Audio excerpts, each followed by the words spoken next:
Now, as the bushfires burn through Queensland and New South Wales, it's not only people who are losing their homes. The fire crisis is having a devastating impact on our wildlife. Yeah, thousands of people across the country are starting to help out, though. It's really heartening to see trying to support those who can't help themselves. And now they're calling on you. We've got Dan Rumsey here from the Australian Reptile Park with Gizmo, the koala, this morning. Nice to see you both. Gizmo particularly. It's very, very cute there. Dan, so many of our native animals, particularly koalas, have just had their habitat torched in the last couple of weeks.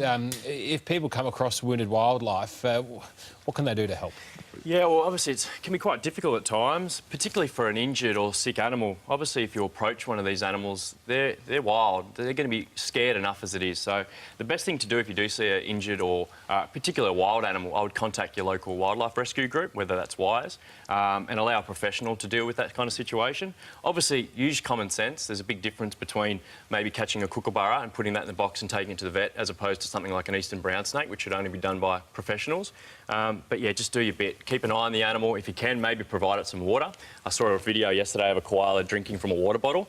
You can imagine how dehydrated these animals are. So just do our little bit and hopefully help the wildlife groups as they work really hard. They're inundated with rescues at the moment, and it's going to be a really long rehabilitation. You're doing well. Gizmo's got a mind of his own here, wanting to crawl around. Have a look around. But in terms of the people who are in these bushfire danger zones, obviously their focus is on ensuring that their property is secure, but there are simple things people can do, can't they? You mentioned leaving water out, but other things that people can do to help out wildlife. Yeah, definitely. Just by putting out some water station for the animal to come and drink. That could really contribute to helping anything, even like a koala.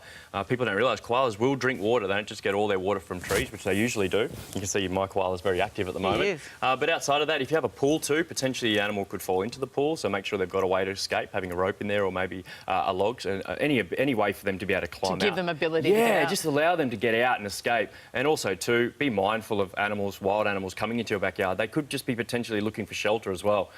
So maybe keep your pets inside for the time being. One of the issues you and I were talking about just before was the fact that not only have so many of them, suffered injuries or loss of life throughout now, this is an issue that now goes forward years, because what are they going to eat in those areas? Yeah, not only are they dying, but their homes have been decimated. And that could take tens of years to regenerate. So they're going to have no food, which means they're going to have to move around looking for food. So keep an eye out for wildlife on the move, particularly on the roads. They are looking for new homes. Yeah, the images of the injured koalas are just devastating. And we know that the habitat in New South Wales in particular that's been hit around Port Macquarie and around Taree, that's really important koala habitat, isn't it? Yeah, up to 400 koalas killed around Port Macquarie. So you could think about the population might be 40 to 50, maybe 60,000, and that's it.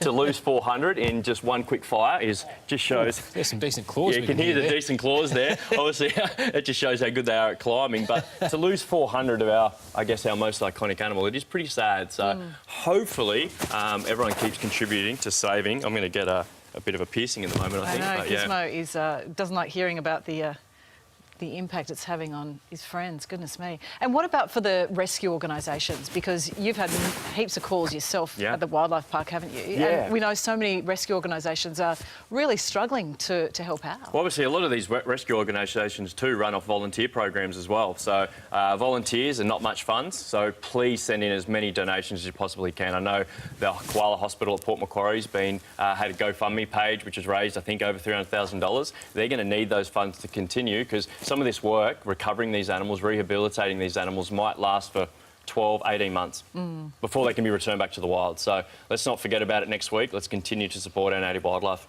Yeah. Dan, glad you're here to shine a light on it. Gizmo's probably not so thrilled to be here by the... Gizmo's chilled now. Oh, there you go. The segment's over, so he's chilled. The eucalyptus has kicked in. He's tipsy. But no, great to have you in here. And as you said, it'd be wonderful if people out there could support these kind of rescue services and make sure that as many of these guys get a home as possible. Yeah, thank you guys for allowing me to bring Gizmo in and talk about his mates out in the wild. I appreciate it. Good stuff. Thank you.